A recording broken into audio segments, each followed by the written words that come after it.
మీ వాడు స్కూల్కి వచ్చి ఇవన్నీ అమ్ముతున్నాడు. This is my four father business running. Four ఏం కాదు సార్, నేను ఒక్కనే.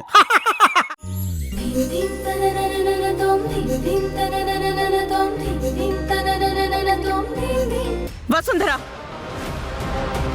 నీ కుప్పి గంతులు నా ముందు వేయకు. పిచ్చి కోపం మీదున్నాను. పోలీసులను పిలుస్తావా? ఆల్రెడీ దారిలోనే ఉన్నారు, కాసేపట్లోనే వస్తారు.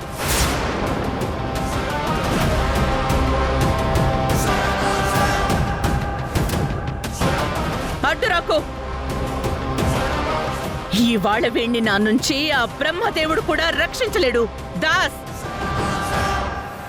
మర్యాదగా ముందుకు రా.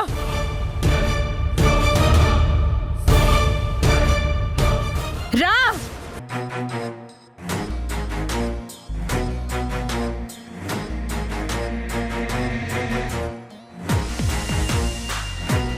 మల్లిక, నోటికొచ్చినట్టు మాట్లాడుకో.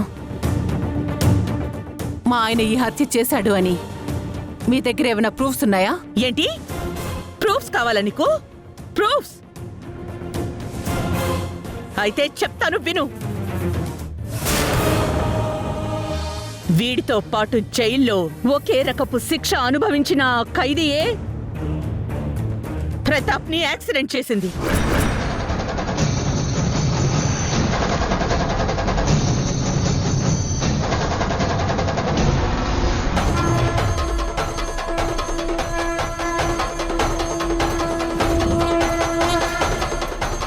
పైగా అతను ప్రతాప్ చనిపోయే 2 రోజుల ముందే జైలు నుండి పరారయ్యాడు. నందిత,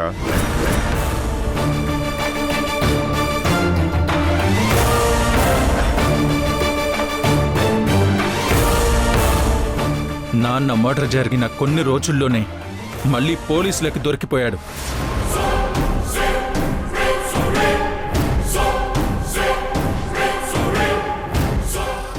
ఏమంటున్నారు?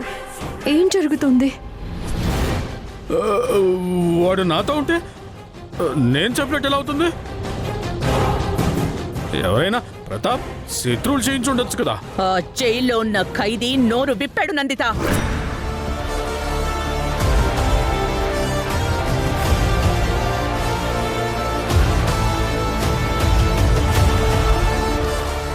వాణ్ణి జైల్లో చంపిస్తాను అని మాటిచ్చి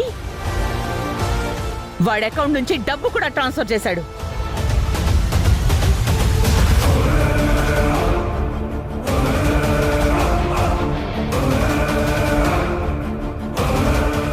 ఇవన్నీ మా నాన్నని ఇరికించడానికి ఎవరైనా ప్లాన్ చేసి ఉండొచ్చు కదా. నార్మల్.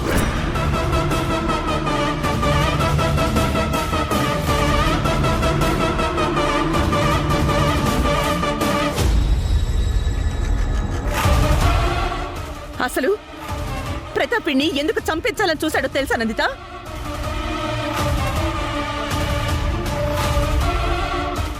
ఇక్కడ నీతో కాపురం చేస్తూ బయట ఇంకొక ఆడదాన్ని ఉంచుకుని తన దగ్గర నిన్ను నీ బిడ్డల్ని తక్కువ చేసి మాట్లాడాడు.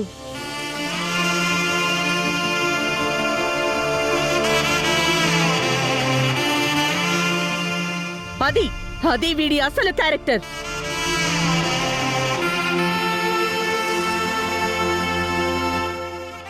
ఆస్తి తనకి దక్కకుండా ప్రతాప్ చేశాడు అని మన సిద్ధుని గొంతు నులిమి చంపింది కూడా ఈ దాసే.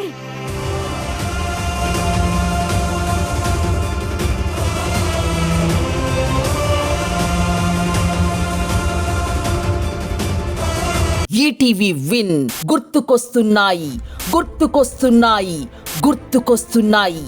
ఒక వింత సామాన్య లోకంలో జరిగే అద్భుతమైన నవ్వుల ప్రయాణంతో రూపొందిన అత్యంత చిన్నగా చేసిన అతి భారీ సిరీస్ మీ ఈటీవీ విన్లో విజయవంతంగా స్ట్రీమింగ్ అవుతోంది. గుర్తుకొస్తున్నాయి, గుర్తుకొస్తున్నాయి, గుర్తుకొస్తున్నాయి.